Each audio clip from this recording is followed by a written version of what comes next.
There's a reason people call Wilfredo Leon the best outside hitter alive. He's 6'7", 201 centimeters. He holds the record for the fastest serve ever recorded in a VNL tournament at 135 kilometers an hour. And he plays with a combination of power and touch that most hitters his size just don't have. In this video, I'm breaking down exactly what makes him so dominant, not just the highlight reel stuff, but the technical details that actually make him different. Leon's story starts in Santiago de Cuba. His mother was a professional volleyball player and became his first coach when he picked up the sport at just age 7. He debuted for Cuba's senior national team at just 14 years old and became the youngest national team captain in Cuban history at just 17.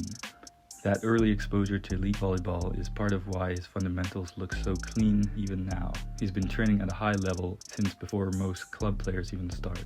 After leaving Cuba, he built his club career through Zenit Kazan in Russia, then Perugia in Italy, picking up major European titles along the way.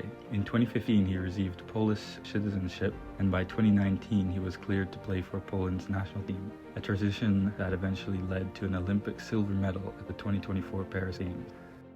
Let's start with the most obvious weapon, his serve. That recorded speed isn't just about arm strength, it comes down to consistency and timing. His toss is nearly identical every single time. That means he's loading into the same explosive swing without having to adjust mid-motion. Watch his contact point. He's hitting the ball at the highest possible point of his reach, out in front of his body. That gives him a steeper downward angle on the ball even at that speed, which is why his serves are so hard to read and even harder to pass cleanly. Most servers have to choose between speed and placement.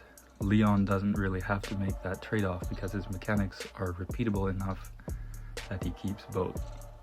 Now the approach. That is where a lot of hitters his size actually struggle, because bigger frames tend to move stiffer.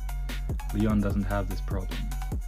His first 2 steps are controlled, almost patient, which lets him read the set and adjust his timing on the fly.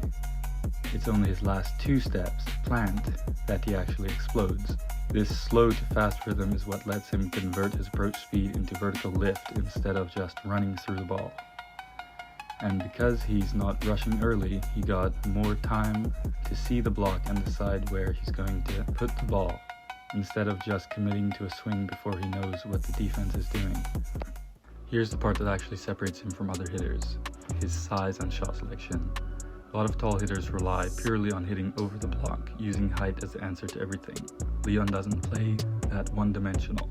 He can go full power cross court, but he can just as comfortably tool the block, cutting a sharp line or dropping a soft shot in the seam if he sees the defense cheating early. That versatility comes from his background. He actually won awards as a top receiver and server earlier in his career, not just as a hitter.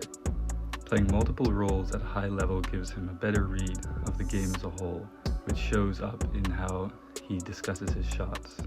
Blockers can't just sit on one tendency because he generally has 3 or 4 options on any given swing. So if you're a hitter trying to level up, the biggest lesson from Leon's game isn't just be tall and jump high.